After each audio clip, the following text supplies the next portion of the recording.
बिक्रम नों मुसलपुराव फैनानै जानला मेनला खोथा बुंना लामायाव नुबानो नोंखौ होसोनाय जागोन एडभकेट उकिल दोङो बिथांखौबो नोंजों लोगोआव जुदि नुयोबा जों होसोनाय जागोन बिक्रम नों मुसलपुराव फैनानै जानला मेनला खोथा बुंना लामायाव नुबानो नोंखौ होसोनाय जागोन एडभकेट उकिल दोङो बिथांखौबो नोंजों लोगोआव जुदि नुयोबा जों होसोनाय जागोन टारजन उकिल एडभकेट बिथाङा साख्रि मावो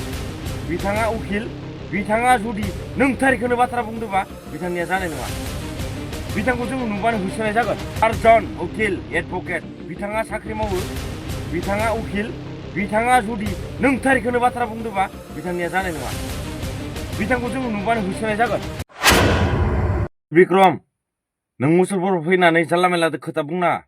लामायाव नुबानो नोंखौ होसोनाय जागोन नों मडेल कलेज लुफुंनायाव नों मा मिथिगौ बिक्रम आरो नोंजों लोगोआव थानाय खासे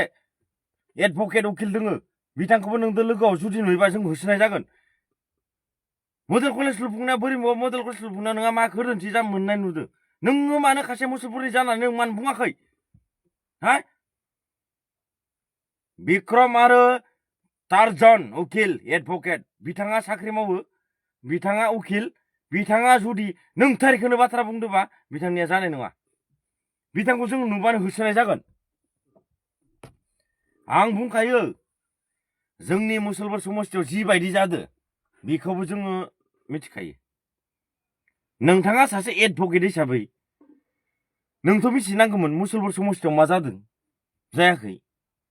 नों डाइरेक्ट सासे मानसिखौ हायार लाबोनानै खोथा बुंहोदों मुसलपुर मडेल कलेजाव बर' लेंगुवेज गैया सोरनि मोन्थाय दङ नों लिरना हो आं नों लिरना हो हायोबा